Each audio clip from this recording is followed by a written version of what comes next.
So आज हम since it's the last lecture for the course, आज हम बस कुछ concluding remarks डिस्कस करेंगे। देखेंगे हमने क्या सीखा, हम देखेंगे हमने क्या चीज़ें सीखी, हमने क्या जनरल प्रिंसिपल्स थे जिनकी जो हमने डिराइव कर लिए, या क्या जनरल प्रिंसिपल सीखे हमने ओवरऑल कोर्स से, क्या चीज़ें हमने नहीं कवर की, आगे फर्दर रिसर्च अपॉर्चुनिटीज़ कुछ अगर हैं, and will end with some acknowledgements for the course. हमने इस कोर्स में सबसे पहले तो हमने मशीन लर्निंग की एक इंट्रोडक्शन आपको दी कि मशीन लर्निंग में कौन सी प्रॉब्लम्स होती हैं, classification, regression, supervise, unsupervise, so on, और इनमें लर्निंग का क्या एस्पेक्ट है। और हमने बायोलॉजिकल ब्रेन्स, बायोलॉजिकल न्यूरॉन्स, हमारे जहन किस तरह काम करते हैं, हमारी बॉडी में न्यूरॉन्स की फंक्शनिंग कैसे होती है, तो ये हमने थोड़ा सा न्यूरो साइंस का बैकग्राउंड भी देखा था। फिर हमने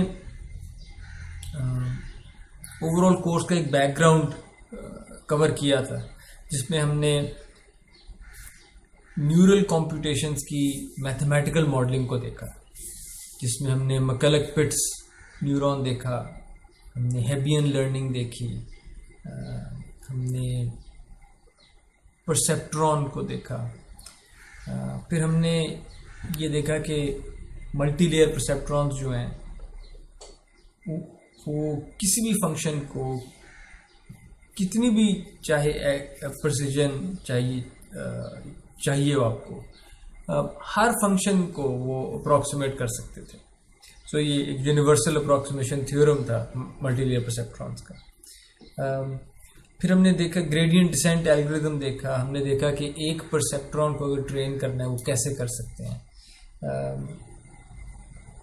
हमने उसके बाद लॉस फंक्शंस देखे डिफरेंशिएबल जो मशीन लर्निंग में यूज़ होते हैं, हमने एक्टिवेशन फंक्शंस देखे जो मशीन लर्निंग में यूज़ होते हैं। फिर हमने ये देखा कि एक न्यूरल नेटवर्क को कैसे ट्रेन किया जा सकता है, हमने न्यूरल नेटवर्क का पूरा जो फॉरवर्ड पास है उसको देखा, फिर बैकवर्ड पास देखा, उसका बैक प्रोपगेशन जिसे कहते हैं। हमने वैनिशिंग ग्रेडियंट्स की प्रॉब्लम को देखा, और कि जिसमें न्यूरल नेटवर्क के जो ग्रेडियंट्स हैं, जैसे आप बैक प्रोपगेट करते रहते हैं पिछली लेयर्स पे, तो ये जो ग्रेडियंट्स हैं ये छोटे से छोटे होते जाते हैं, they vanish, they approach towards zero. इसलिए आखिरी लेयर्स की ट्रेनिंग तो हो रही होती है लेकिन शुरू की लेयर्स की ट्रेनिंग ही नहीं हो रही होती। तो इवन दो नेटवर्क आपका टेक्निकली डीप होता है लेकिन प्रैक्टिकली वो डीप नहीं होता because of vanishing gradients problem.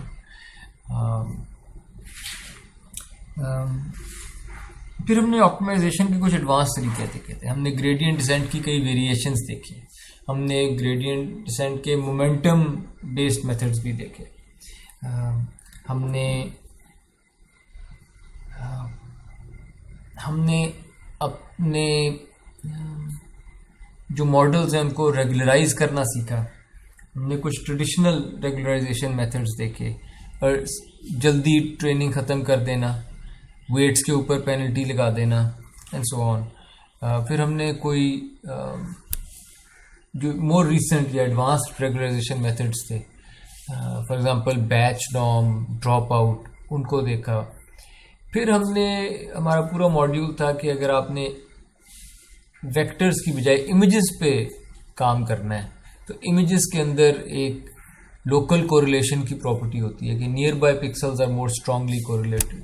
तो इस तरह के, यानी आपकी डोमेन जब इमेज है और इमेज के अंदर ये लोकल कोरिलेशन होती है, जब आपकी डोमेन इस किस्म की थी, तो ऐसी डोमेन पे काम करने के लिए एक ख़ास किस्म के न्यूरल नेटवर्क्स देखे जो कि कॉन्वोल्यूशनल न्यूरल नेटवर्क्स थे, और वो कॉन्वोल्यूशन के ऑपरेशन पे बेस्ड थे, और कॉन्वोल्यूशन का ऑपरेशन भी किसी एक जगह का आंसर लोकल पैचेस को देख के निकालता था। फिर हमने CNNs के अंदर बैक प्रोपगेशन के फॉर्मूले देखे, फिर हमने CNNs की कुछ वेरिएशंस देखी, कुछ एक्सटेंशंस देखी CNNs की। उसके बाद हमने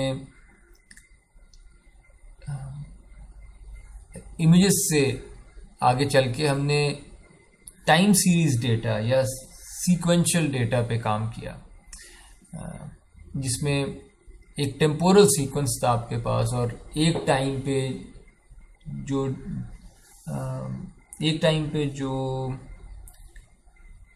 आउटपुट निकलती है वो पिछली आउटपुट पे डिपेंड कर रही होती थी।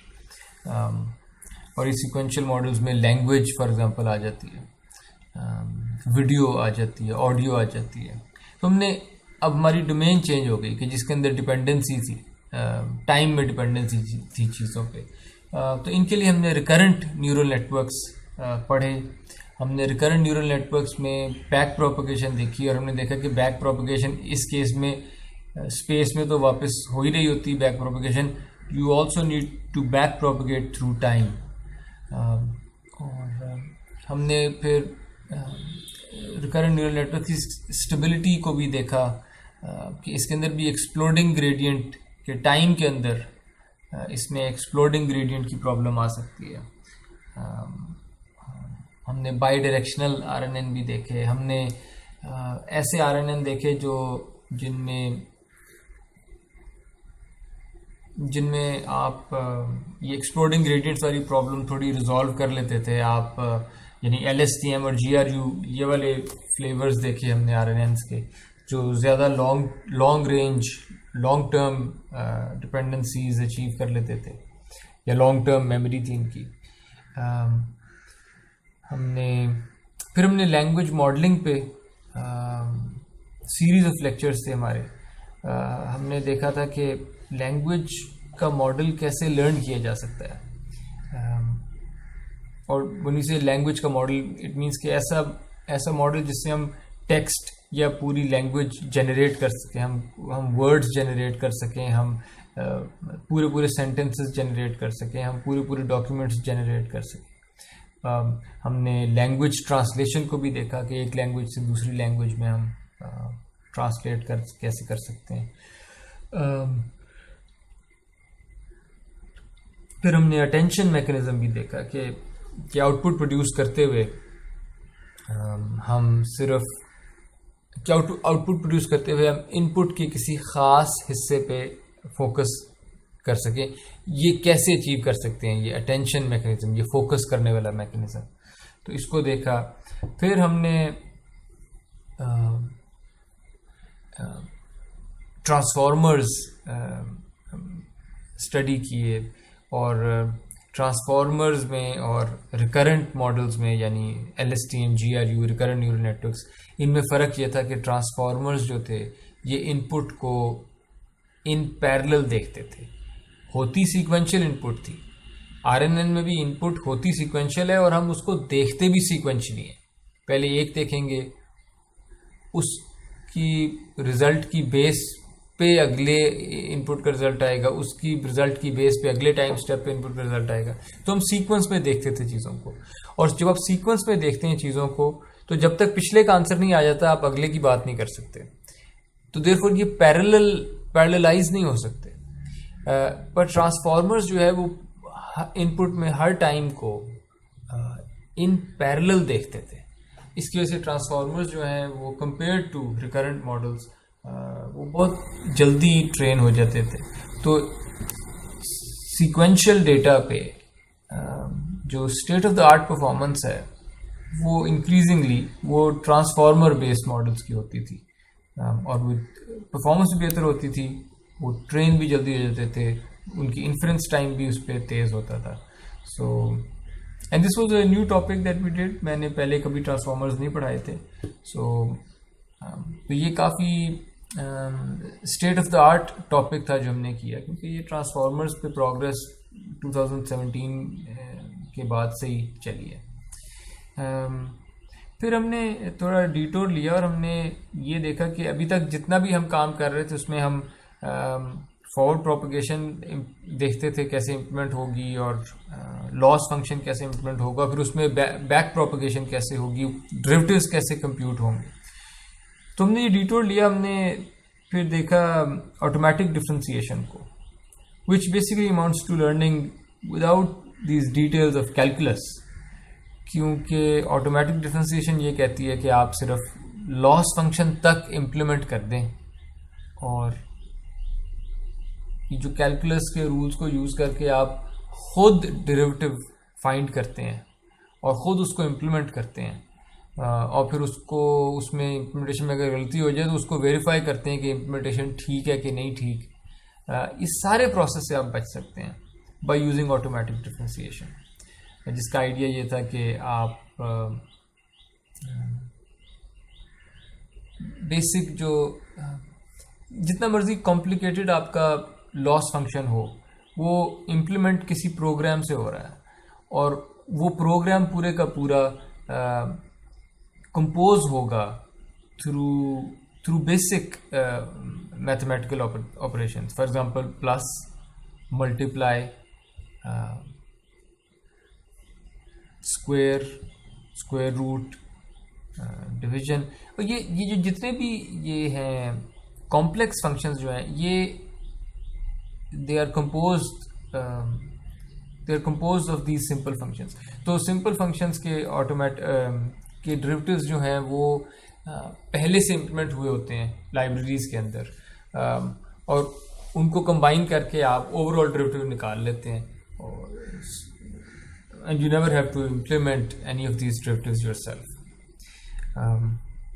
So ये जितने भी मॉडर्न मशीन लर्निंग फ्रेमवर्क्स हैं, PyTorch, TensorFlow, जितने भी ये they all come with automatic differentiation.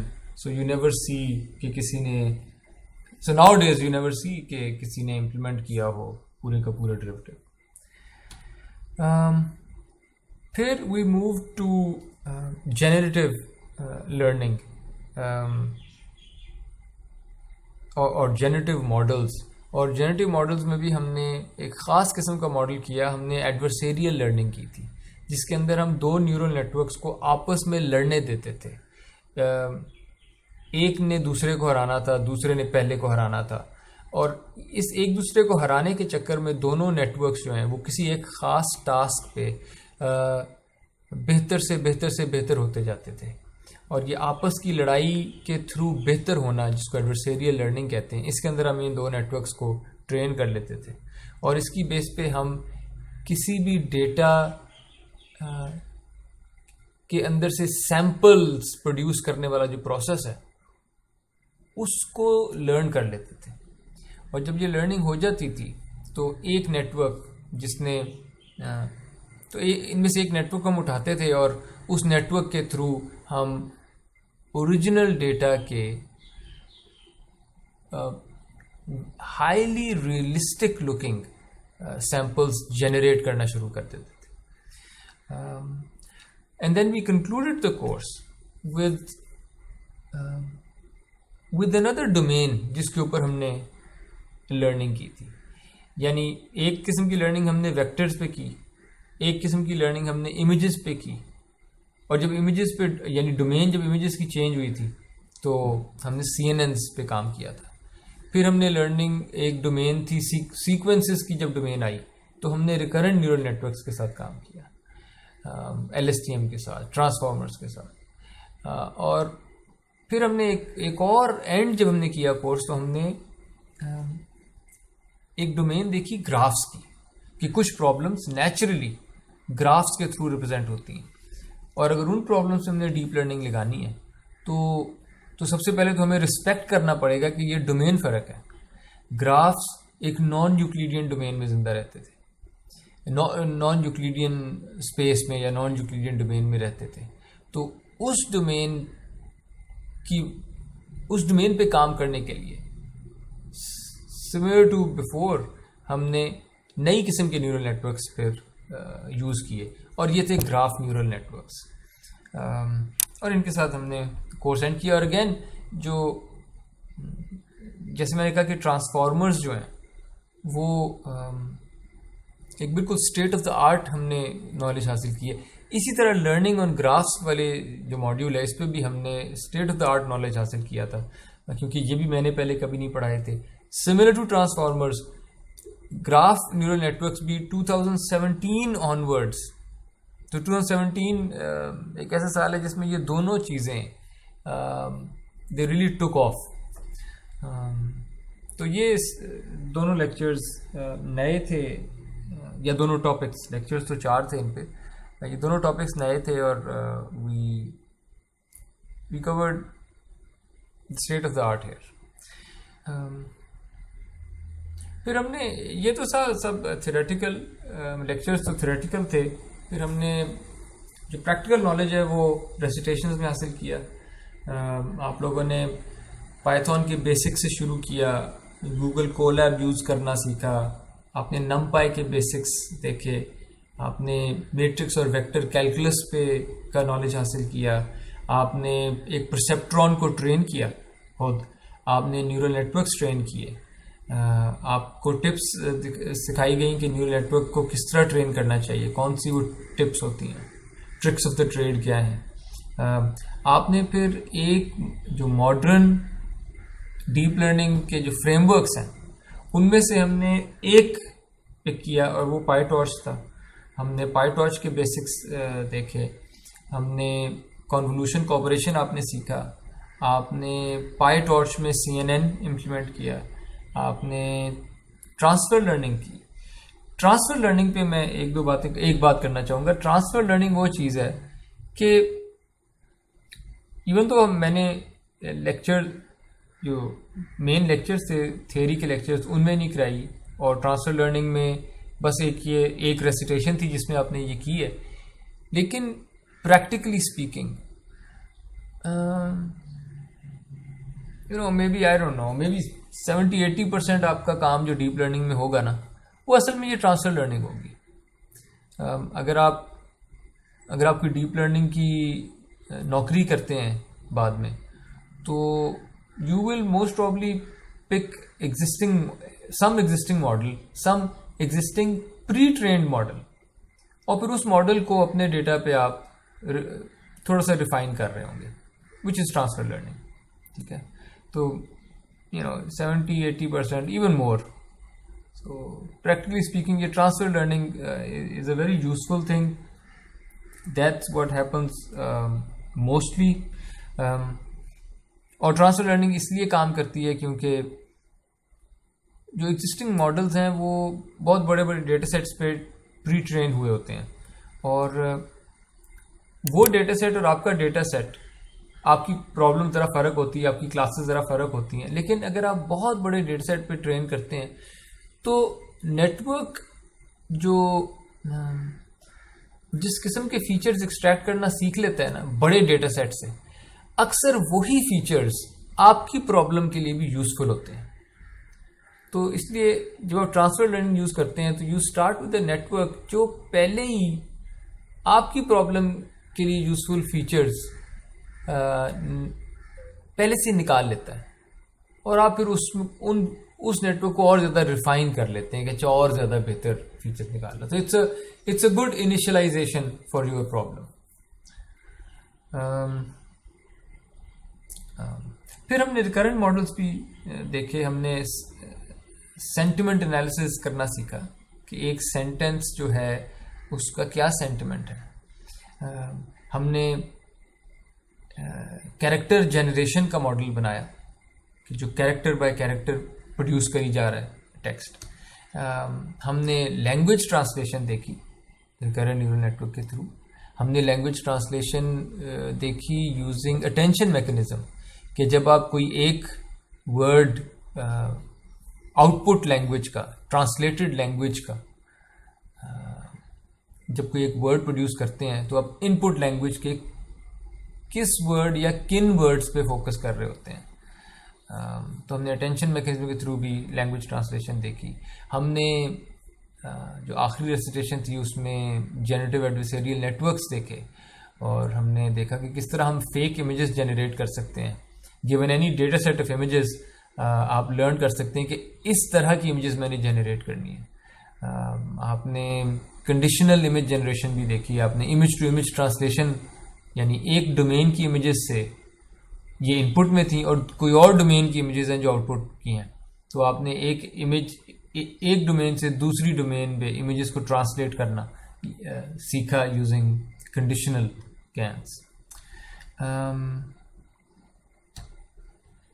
What were the general principles? एक जनरल सबसे इंपॉर्टेंट वो ये था कि if you have enough data, if you have enough data, if you have enough clean data, well annotated data, if you have this, then let the machine decide. ये ज़रूरी नहीं है कि humans जिस किस्म के फीचर्स एक्सट्रैक्ट करें input में से और उन फीचर्स पे मशीन लर्निंग का मॉडल ट्रेन करें। ये ज़रूरी नहीं है कि जो आपने फीचर्स डिसाइड किए थे वो ऑप्टिमल थे। So just let the machine decide. आप अपनी इनपुट दें, इनपुट को क्लीन रखने की कोशिश करें, इनपुट वेल एनोटेटेड होनी चाहिए, input large enough input data होना चाहिए ताकि इनपुट्स और टारगेट्स का, ताकि मशीन को सीखने का मौका मिले।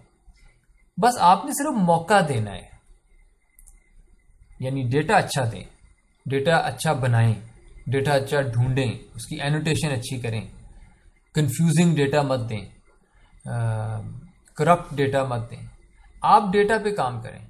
उसके बाद डीप लर्निंग की फील्ड इतना प्रोग्रेस अब कर चुकी है कि अगर आप मुझे सिर्फ अच्छा डेटा यानी इनपुट्स और टारगेट्स ये दे देते हैं इनफ, आई विल लर्न या the machine will learn, deep learning की का मॉडल विल लर्न कि कौन से ऑप्टिमल तरीका था फीचर्स निकालने का और उन फीचर्स के ऊपर कौन सा ऑप्टिमल तरीका था टारगेट्स तक पहुंचने का। Just let the machine decide. आप बस इतनी मेहनत इस चीज़ पे करें कि ट्रेनिंग के लिए आप डेटा अच्छा बना रहे हैं। और ट्रेनिंग के लिए डेटा अच्छा बनाना ये बहुत ही अंडर एस्टिमेटेड प्रॉब्लम है। This is far more important than we usually think it is. एक और जो जनरल प्रिंसिपल हमने सीखा कोर्स में वो था लेट द इंफॉर्मेशन लिव। हमने अगर आप शुरू करें एक लीनियर मॉडल से, तो आपके पास इनपुट है x और आप उसके ऊपर कोई लीनियर ट्रांसफॉर्मेशन wx लगाते हैं और फिर कोई बायस ऐड करते हैं, ये कोई एफाइन ट्रांसफॉर्मेशन हो गई आपकी इनपुट की wx प्लस b। इसको हमने देखा कि अगर आप रिलू एक्टिवेशन फंक्शन में से गुजारें तो ये वैनिशिंग ग्रेडियंट्स की प्रॉब्लम से बचता है। और फिर हमने ये देखा कि अगर आप बैच नॉर्म भी ऊपर लगा दें तो बैच नॉर्म भी रेगुलराइज कर लेता था आपके लॉस फंक्शन को, रेगुलराइज कर लेता था आपके ग्रेडियंट्स को और ये आपकी ट्रेनिंग को फास्टर कर देता था। और फिर हमने ये भी देखा कि कई दफ़ा आप अपने एक्स के ऊपर जो भी ट्रांसफॉर्मेशन लगा रहे हैं तो एक्स ट्रांसफॉर्म हो जाएगा, लेकिन आप बाद में जो ओरिजिनल इनपुट एक्स थी वो भी ऐड करते हैं। यानी ये स्किप कनेक्शन एक आ गया है कि जो इनपुट पहले आई थी उस पर आपने जो भी काम करना है कर लें, उसके बाद में ओरिजिनल इनपुट भी ऐड कर दूंगा, जो कि रेजिडुअल मॉडल्स पे रेजनेट रेजिडुअल मॉडल्स का आइडिया था। तो ये जो फॉर एग्जांपल मैंने यहाँ पे 3 आइडिया लिखे हुए हैं। बेहतर एक्टिवेशन फंक्शंस जो वैनिशिंग ग्रेडियंट्स को अवॉइड करते हैं, बैच नॉर्मलाइजेशन जो ग्रेडियंट्स को रेगुलराइज करते हैं और या लॉस फंक्शन को रेगुलराइज करते हैं, और ये स्किप कनेक्शन वाला आइडिया। ये सारों का असल में रोल यही था कि ये इंफॉर्मेशन को डाई आउट नहीं होने देते थे, ना ही फॉरवर्ड प्रोपगेशन होते हुए ना ही बैकवर्ड प्रोपगेशन होते हुए।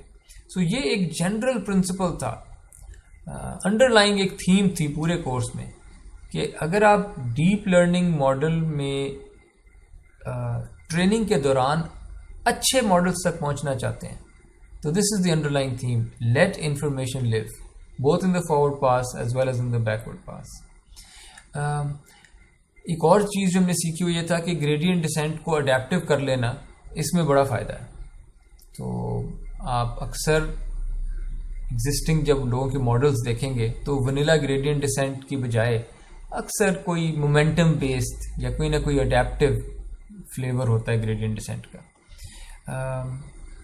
फिर हमने ये भी देखा कि nowadays you just need to implement the loss function, forward propagation बस इम्प्लीमेंट कर दें, लॉस फंक्शन की वैल्यू बता दें, and then automatic differentiation is going to handle the rest. ठीक है, you don't need to work hard with calculus, and this was not true in my time, for example a few years ago, जिसमें हमें पूरी रात बैठ के पहले gradient derive करना पड़ता था, फिर उसको इम्प्लीमेंट करना पड़ता था, फिर उसको वेरीफाई करना पड़ता था न्यूमेरिकली कि सही इम्प्लीमेंट किया है। तो नाउअडेज जस्ट ऑटोमेटिक डिफरेंशिएशन, जो कि ये सारे मॉडर्न डीप लर्निंग फ्रेमवर्क्स में बिल्ट इन आती है। you can just use automatic differentiation. फिर हमने शायद ये भी एक जनरल प्रिंसिपल देखा कि जब भी हमारी डोमेन चेंज हुई है ना, तो हमने मॉडल ही चेंज कर दिए। जब हम वेक्टर्स के साथ काम करते थे तो एक आम vanilla multilayer perceptron fully connected, ये काफ़ी होता था। जब हम इमेजेस पे आए तो इमेजेस पे भी हम ये वनीला मल्टीलेयर परसेप्ट्रॉन यूज कर सकते थे, लेकिन ये जो डोमेन चेंज हुई है और उसमें जो लोकल कोरिलेशन वाली प्रॉपर्टी आई थी और उसमें ट्रांसलेशनल इक्विवेरियंस आई थी, इन दो चीज़ों को ज़्यादा बेहतर जो हैंडल करता था वो एक नई किस्म का नेटवर्क था जो CNN था। यानी आप चाहते तो इमेजेस पे वनीला MLP के साथ काम कर सकते थे, लेकिन एक ऐसा मॉडल CNN जो आपकी इमेज, जो आपकी डोमेन के स्ट्रक्चर को ज़्यादा अच्छा रिप्रेजेंट कर लेता था, रिस्पेक्ट करता था, वो मॉडल ज़्यादा यूजफुल था इमेजेस की डोमेन में। तो हमने CNNs पढ़े। जब हम सीक्वेंसेस पे गए तो CNNs उतने यूजफुल नहीं रहे, तो फिर हमने रिकरेंट मॉडल्स पढ़े, हमने LSTMs पढ़े, हमने ट्रांसफॉर्मर्स पढ़े। फिर हमारी जब डोमेन चेंज हुई कि अगर ग्राफ पूरा आ गया है एज इनपुट, तो फिर हमने एक और किस्म का मॉडल बनाया और वो ग्राफ न्यूरल नेटवर्क्स थे। तो जब भी डोमेन चेंज हुई है, डोमेन नॉलेज के स्ट्रक्चर को एक्सप्लॉइट करने के लिए हमने नए किस्म के मॉडल्स बनाए। और इससे बस यानी जो जनरल प्रिंसिपल है वो यही है कि be cognizant of the domain, be aware कि आप किस डोमेन पे काम कर रहे हैं। हम अक्सर ये इम्प्लाइड होता है, जिसको कहते थे इंडक्शन बायस, कि इम्प्लाइड होता था कि आपका मॉडल क्या अजम्पशंस हैं जिन पे चल रहा है। और अभी तो देखें ना, वेक्टर्स, इमेजेस, सीक्वेंसेस, ग्राफ्स, इसके अलावा भी डोमेन्स होती होंगी। ये तो आपकी अब क्रिएटिविटी पे है, आपकी इमेजिनेशन पे है कि किस किस्म की फ़र्क किस्म की डोमेन्स पे आप डीप लर्निंग का मॉडल अप्लाई करना चाहें। और जब डोमेन कोई इस किस्म की आती है जो इन चारों से फ़र्क हो, फॉर एग्जांपल, तो maybe you can come up with new models, new kinds of models. हमने ये भी देखा कि almost everything in deep learning boils down to encoding and decoding. आपका कोई भी नेटवर्क जो है उसकी सेकेंड लेयर, ये चाहे वनीला MLP है, चाहे CNN है, कोई भी नेटवर्क उठा लें, उसकी जो सेकंड लास्ट लेयर है, सेकंड लास्ट लेयर को आप हमेशा ये समझ सकते हैं कि मैंने इनपुट को इनकोड कर दिया है, और फिर उस सेकंड लास्ट लेयर के ऊपर आप फाइनल लेयर लगाते हैं। वो फाइनल लेयर या क्लासिफाई कर रही होती है, या बाइनरी या मल्टी क्लास, या वो रिग्रेशन कर रही होती है, यूनिवेरिएट या मल्टीवेरिएट। तो जो आखिरी लेयर ये डिकोडिंग सी कर रही है। और फिर कुछ तो एक्सप्लिसिट है बिल्कुल, मसलन ये जो लैंग्वेज के मॉडल्स थे, तो वो इनपुट सीक्वेंस को इनकोड करते थे पहले एक्सप्लिसिटली, और फिर एक डिकोडर नेटवर्क होता था जो इनकोडेड इनपुट से एक डिकोडेड सेंटेंस निकाल देता था या डिकोडेड सीक्वेंस निकाल देता था। तो almost everything boils down to encoding and decoding. और डीप लर्निंग का जो एक मकसद है ना, जो इसका गोल है, वो अच्छी रिप्रेजेंटेशन लर्न करता है नॉलेज की। यानी आपके डेटा के अंदर से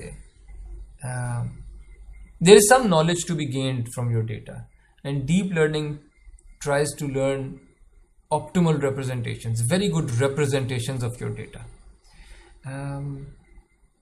और एक जनरल प्रिंसिपल ये था, प्रिंसिपल भी है, मैसेज भी है, समथिंग दैट वी रियलाइज के अगर आपने मॉडर्न टाइम में डीप लर्निंग पे काम करना है तो you must become an expert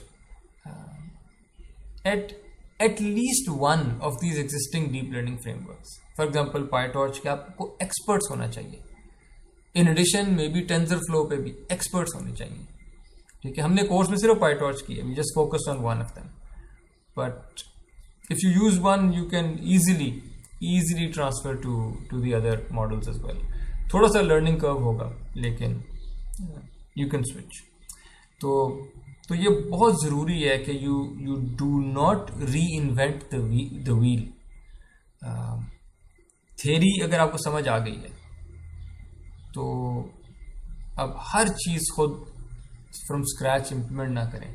learning के लिए तो ठीक है, लेकिन अगर आपने कोई चीज़ सीखनी है, गो हेड, हर चीज़ फ्रॉम स्क्रैच कर लें सीखने के टाइम.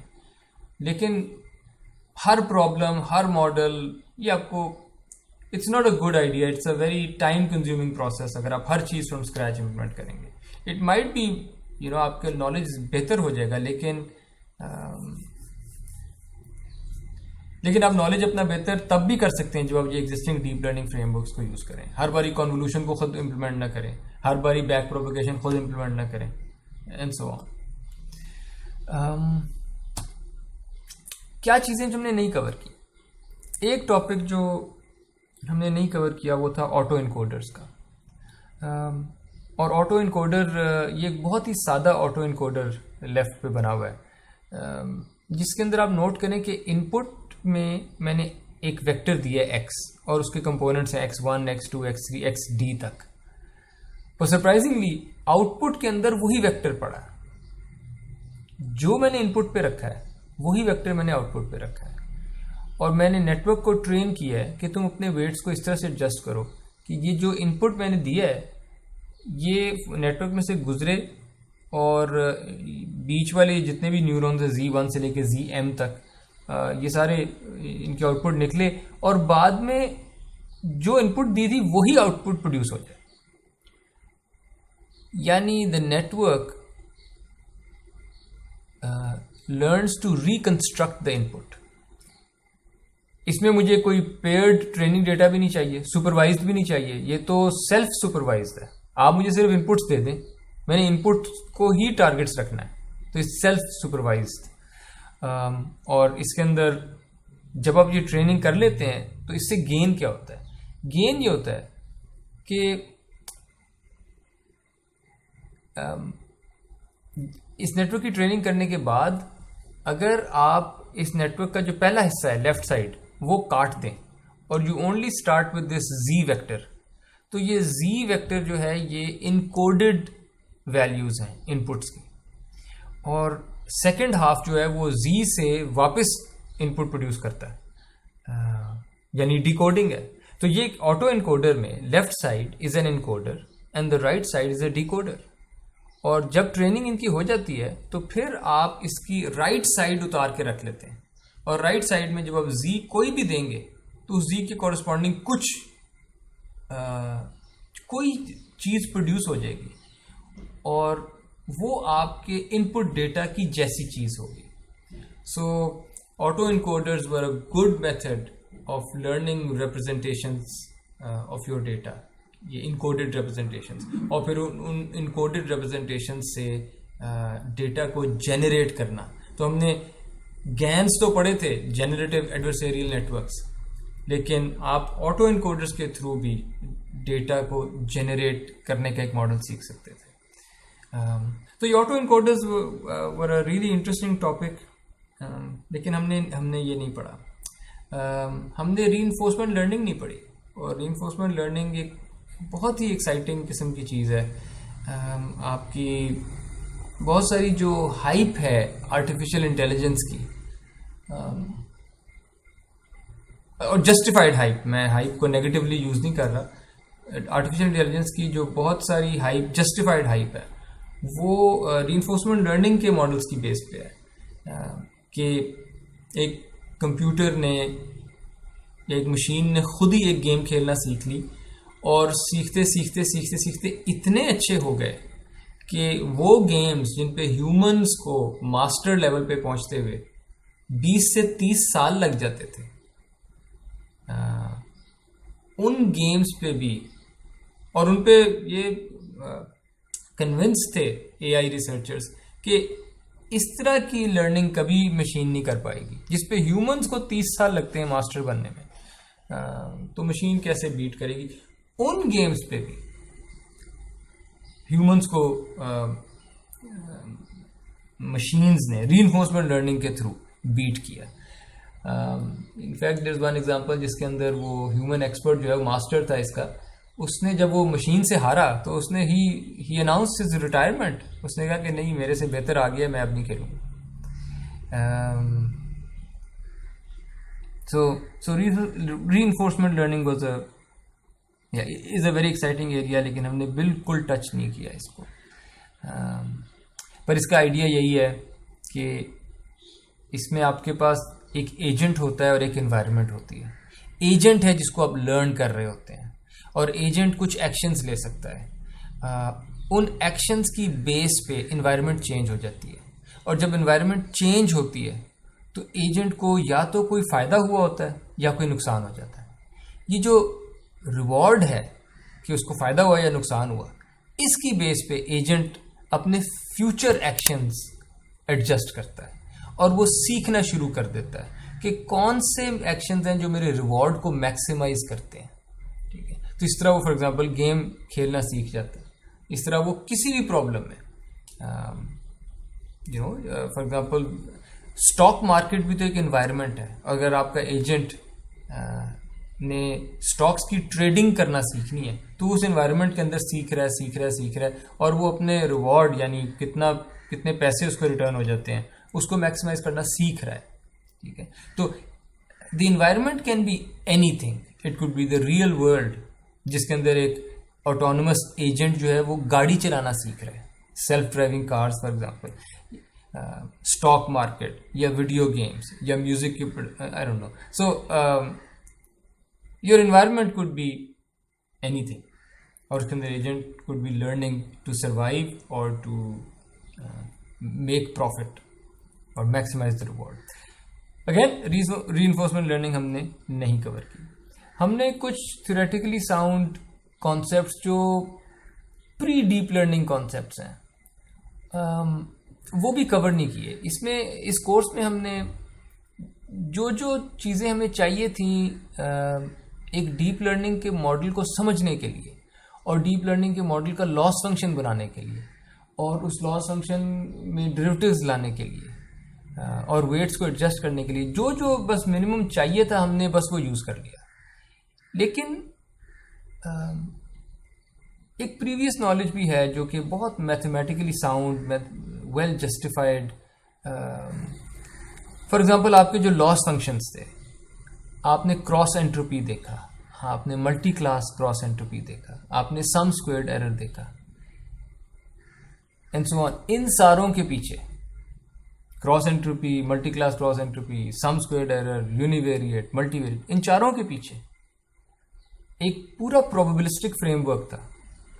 हमने वो प्रोबेबिलिस्टिक फ्रेमवर्क बिल्कुल नहीं देखा, और अगर वो प्रोबेबिलिस्टिक फ्रेमवर्क आप पढ़ लेते हैं या समझ लेते हैं तो आपको ये समझ आ जाता है कि आपने कौन कौन सी अजम्पशंस ली हुई थी।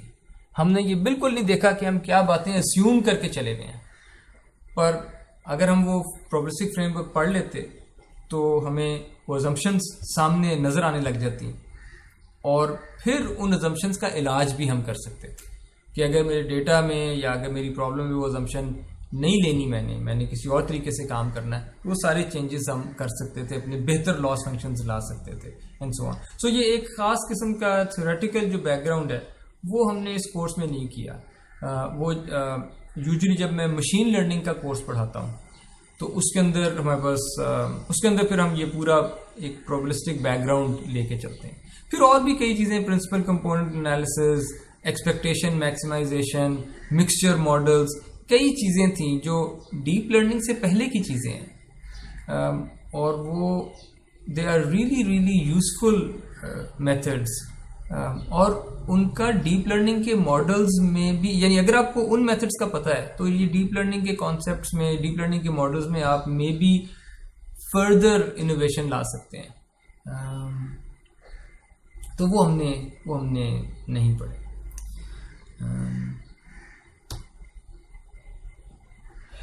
रिसर्च अपॉर्चुनिटीज की कुछ हल्की सी बात कर लेते हैं कि ये जो कोर्स है, you have been introduced to a variety of methods and problems in the area of deep learning,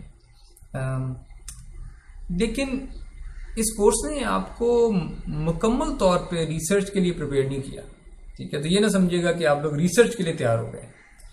research is a whole different ball game. Research में तो एक खाली कागज है आपके पास, और उस खाली कागज पे क्या करना है, कैसे करना है, क्यों करना है, कितनी देर में करना है, कुछ पता नहीं होता। आपके जो रिसर्च एडवाइजर होते हैं वो भी कई दफ़ा आपसे ज़्यादा क्लूलेस होते हैं। और एक तो हो गया ना क्लूलेस, लेकिन वो एक्ट ऐसे कर रहे होते हैं कि आपके एडवाइजर हैं, कि जैसे आपसे ज़्यादा पता है उन्हें, तो वो आपको मिसगाइड भी कर देते हैं। तो इसलिए मैं कह रहा हूँ कि रिसर्च कोर्सेज की तरह नहीं है। अक्सर वो लोग जो कोर्सेज में टॉप कर रहे होते हैं वो रिसर्च में कई दफ़ा अच्छे नहीं होते, और अक्सर जो स्ट्रगलिंग स्टूडेंट्स होते हैं वो कई दफ़ा रिसर्च में बहुत अच्छे निकल आते हैं, क्योंकि रिसर्च में आपको स्ट्रगल करना सीखना, यानी जो स्ट्रगल नहीं कर सकता ना वो रिसर्च नहीं कर सकता। रिसर्च में कभी भी डायरेक्शन जो है ना वो क्लियर नहीं होती। कोर्स में या असाइनमेंट में या प्रोजेक्ट में तो आपको एग्जैक्टली पता होता है मैंने ये करना था, ये डेटा है, ये रिजल्ट चाहिए वगैरह। रिसर्च में आपको कुछ नहीं पता होता, करना क्या है, क्यों करना है, कैसे करना है। तो it's something really different from your training. मसलन आप लोग जो एमफिल पीएचडी में आप लोग कितना आई डोंट नो 14 साल जो एमफिल में आए हैं, आप लोग 14 साल की एजुकेशन हासिल कर चुके होते हैं, आई थिंक सो। पीएचडी में जो आते हैं 16 साल की एजुकेशन हासिल कर चुके होते हैं, और उन 14 से 16 सालों की एजुकेशन में there is nothing at all जिसने आपको रिसर्च के लिए प्रिपेयर किया। अनफॉर्चुनेटली ये कोर्स इसने भी आपको रिसर्च के लिए फुली प्रिपेयर नहीं किया। रिसर्च में एक स्टबर्ननेस चाहिए होती है, एक विलिंगनेस चाहिए होती है कि नहीं ठीक है हमें नहीं ट्रेन किया गया, ठीक है सिचुएशन क्लियर नहीं है, ठीक है एडवाइज़र को भी नहीं कोई ख़ास समझ, ठीक है एडवाइज़र मुझे मिसगाइड कर देता है कभी कभी। एक विलिंगनेस चाहिए होती है कि मैंने फिर भी सीखना है, राइट, मैंने फिर भी सही जगह पे पहुंचना है। जो कोर्स प्रोजेक्ट आपने किया है that might have just nudged you in the right direction, और वो भी सबको नहीं। वो लोग जिन्होंने वाकई एक अच्छा प्रोजेक्ट या क्रिएटिव प्रोजेक्ट चूज करने के लिए मेहनत की और उस प्रॉब्लम पे रियली सक्सीड करने के लिए उन्होंने they have done whatever it takes, ठीक है।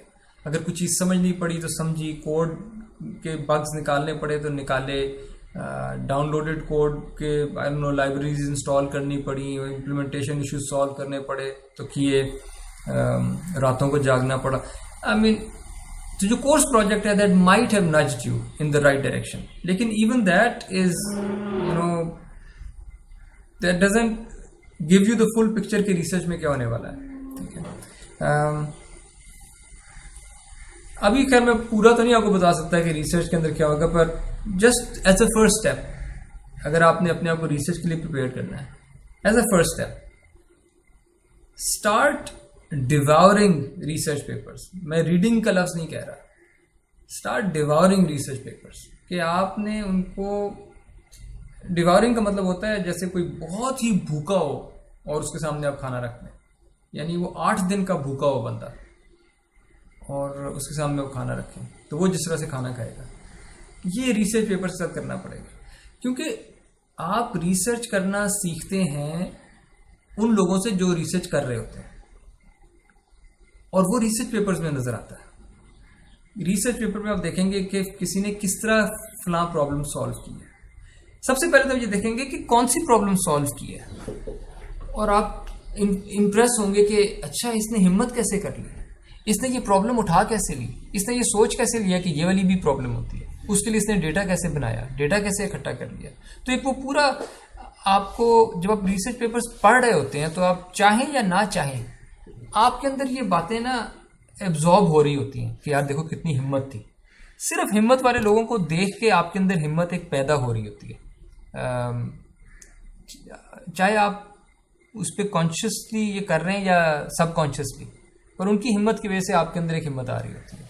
फिर उन्होंने कौन से मॉडल अप्लाई किए, उन्होंने मॉडल्स बस उठाए और अप्लाई कर दिए या उन्होंने कुछ खुद मॉडल प्रपोज कर दिया, डोमेन को देख के कोई इनोवेशन लेके आए। फिर उन्होंने एक्सपेरिमेंट्स कैसे किए, उन्होंने कब ये बात, उनको कौन से एक्सपेरिमेंट्स, कौन से टेबल्स, कौन सी फिगर्स, किस तरह की चीज़ें, किस तरह के प्लॉट्स शो करने पड़े टू कन्विंस यू कि उनका आइडिया चलता है। देखिए आइडिया ले आना, उस आइडिया को किसी चीज़ पे, डेटा पे चला देना, दैट्स फार डिफरेंट। जो आप असाइनमेंट्स में जो करते रहे ना, ये करते थे, आइडिया है, डेटा है, आइडिया चला दिया, देख लिया बस। रिसर्च में you have to convince the community कि ये मेरा आइडिया है, ये डेटा है, ये रिजल्ट्स आते हैं और ये यूजफुल है, ये बेहतर है, ये हर हाल में बेहतर है पिछले वाले से। ये जो कंपैरिजन करना है ना पिछलों से, ये एक ऐसा स्टेप है जो हमने अपनी पिछली एजुकेशन में नहीं सीखा होता। टू कन्विंस समवन कि मेरा आइडिया चलता है, that takes a lot of effort and that takes a lot of meticulous effort, बहुत ही केयरफुल एफर्ट। एक्सपेरिमेंट डिज़ाइन करना, उसको रन करना, में इंश्योर करना कि एक्सपेरिमेंट सही रन हो रहा है, क्योंकि अब एक्सपेरिमेंट में थोड़ी सी बग हो गई, आपके रिजल्ट्स तो गलत निकल आए, आपने क्लेम कर दिया हमने वर्ल्ड रिकॉर्ड तोड़ दिया, जबकि आपके कोई बग थी। ठीक है, तो बहुत मेटिकुलस होना एक्सपेरिमेंट डिज़ाइन करते हुए, एक्सपेरिमेंट इम्प्लीमेंट करते हुए, एक्सपेरिमेंट रन करते हुए और उस एक्सपेरिमेंट के रिजल्ट्स को रिपोर्ट करते हुए। रिजल्ट्स को कॉपी पेस्ट करके मुंह पे मार देना किसी के, वर्सेस रिजल्ट्स को समराइज करना, कलर को यूज़ करना, लाइन की विड्थ को यूज़ करना, एक पूरा आर्ट है। It's an art how to present results, और ये आर्ट सीखना पड़ता है, और ये आर्ट रिसर्च पेपर से ही आप सीखेंगे। तो या that's all I can say. आपको if you are interested in research, start devouring research papers. शुरू में ये बहुत मुश्किल लगेगा, कई साल लगेंगे आपको रिसर्च पेपर्स सिर्फ पढ़ने सीखने में। In case you are interested in working with our group, computer vision machine learning group, तो contact us। और चाहे आप हमारे साथ काम करते हैं या किसी और के साथ भी काम करते हैं, it might not be a bad idea to start your MPhil thesis research right away। इसी सेमेस्टर के, ये जो अगला सेमेस्टर शुरू होगा, कॉन्टैक्ट समवन। आपने कुछ कोर्सेज, कुछ टीचर्स को देख लिया, कॉन्टैक्ट करें लोगों से और देखें कि उनके पास कोई प्रॉब्लम्स हैं जो आपको अच्छी लगती हैं, या आपके पास कोई प्रॉब्लम है जो उनको अच्छी लग जाए। तो लोगों से कांटेक्ट, मैं तो कहूँगा कि अभी करना शुरू करें, अभी से अपनी रिसर्च पे काम शुरू करते हैं। Why wait till the next semester. ठीक है, अगर तो आपको कोई प्रॉब्लम अच्छी लग जाती है, वरना इफ़ योर माइंड, अगर आपने और अभी एरियाज एक्सप्लोर करने हैं, गो हेड, फील फ्री। ये सब के लिए नहीं है ये जो आखिरी सेंटेंस। जो लोग, दोज हु फील कि अच्छा मुझे क्लियर है मैंने क्या करना है, then start right now. Acknowledgements. सबसे पहले तो आप लोगों का बहुत बहुत शुक्रिया। I really enjoyed teaching this group. ये हर ग्रुप पे ये बात मैं नहीं कहता, but this group I enjoyed teaching all of you guys. आपके क्लास में प्रेजेंस, आपका सब्र, आपका पेशेंस मेरे साथ, आपके the level of questions that I receive from you guys, तो उससे बहुत फ़र्क पड़ता है। उससे आपको पता लगता है कि अच्छा लोग किस लेवल पे समझ रहे हैं चीज़ों को, और and that pushes you to, that pushes the instructor as well कि वो सही तरह पढ़ाए, क्योंकि सवाल तो बड़े सख्त आ रहे हैं। तो मेरे लिए this was a good experience, even though इस वक्त I am just fed up of the course, क्योंकि हमें पहले इसको कंप्रेस करना पड़ा। जब कंप्रेस करके सब कुछ पढ़ा दिया तो बताया गया कि नहीं जी ये तो रेगुलर सेमेस्टर होगा, and then I had to learn new stuff, transformers, graph neural networks. तो लेकिन it's a blessing in disguise कि अगर छोटा ही रहता तो हम ये नई चीज़ें ना सीखते। State of the art, this is bleeding edge knowledge really, transformers और स्टेट ऑफ द ये ग्राफ न्यूरल नेटवर्क्स जो हमने पढ़े हैं। और इससे पूरे कोर्स को एक ओवरऑल कंप्लीटनेस सी मिली है कि डीप लर्निंग में जो जो चीज़ें हो रही थी, वेक्टर्स पे, इमेजेस पे, सीक्वेंसेस पे, ग्राफ्स पे, एक हमने बड़ा ओवरऑल बिगर पिक्चर कवर कर ली है डीप लर्निंग के एरिया की। तो I really thank all of you for your patience के असाइनमेंट्स पे भी हमने इतनी शुरू की असाइनमेंट्स की डेडलाइंस इतनी हमने तगड़ी रखी, इतनी वो हार्श किस्म की डेडलाइंस थी। सो आई अप्रिशिएट कि आप लोगों ने खामोशी से सहा सब कुछ। I really acknowledge the TA Arbish Akram, if you land a DL job she deserves your first pay check. आपने अगर इस कोर्स में कोई प्रैक्टिकल चीज़ सीखी है तो वो सिर्फ अरबिश से सीखी है, रेसिटेशंस के थ्रू। और ये जो मैंने जो कमेंट किया कि she deserves your first pay check, ये मैं इसलिए भी कह रहा हूँ कि रेसिटेशंस में आपने बहुत ही प्रैक्टिकल नॉलेज हासिल की है। मेरे कोर्सेज ट्रेडिशनली बिल्कुल थ्योरेटिकल होते हैं और प्रैक्टिकल एस्पेक्ट उनमें बहुत कम होता है, और वो इसलिए भी प्रैक्टिकल एस्पेक्ट हम हैंडल नहीं कर पाते कि अक्सर TA अवेलेबल नहीं होता। There are many other reasons. तो it was a huge help for me कि मैं थ्योरी पे फोकस कर सकता था, और Arbish handle all these recitations, she designed all of them, conducted all of them, all of your assignments, she designed all of your assignments, she checked all of them, आपकी registrations के test सारे के सारे, तो it was a huge effort on her part, और मैं तो course conduct नहीं कर सकता था without the TA Arbish, so thanks a lot to Arbish, और I also would like to thank members of the CVML group, जिनकी वजह से हम ऐसी प्रॉब्लम्स पे काम करते रहे हैं, जो हमें पुश करती रही हैं कि डीप लर्निंग का नॉलेज अपना बेहतर से बेहतर करते रहें। और I would also like to acknowledge भिक्षा राज, CMU के प्रोफेसर हैं। मेरा ओवरऑल कोर्स का स्ट्रक्चर जो है वो इन भिक्षा राज से इंस्पायर्ड है, और कुछ तो मैंने फिगर्स डायरेक्टली स्टील भी की हुई है वहाँ से। और ये डीप लर्निंग का कोर्स जो है ये मैंने असल में पहले मैं मशीन लर्निंग और एडवांस मशीन लर्निंग के कोर्स पढ़ा चुका हूँ, और वो क्रिस्टोफर बिशप की किताब पे स्ट्रक्चर्ड है।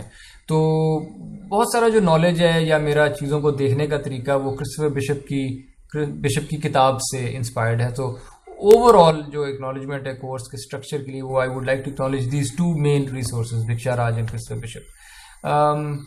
एंड सो हाँ, these are my concluding remarks.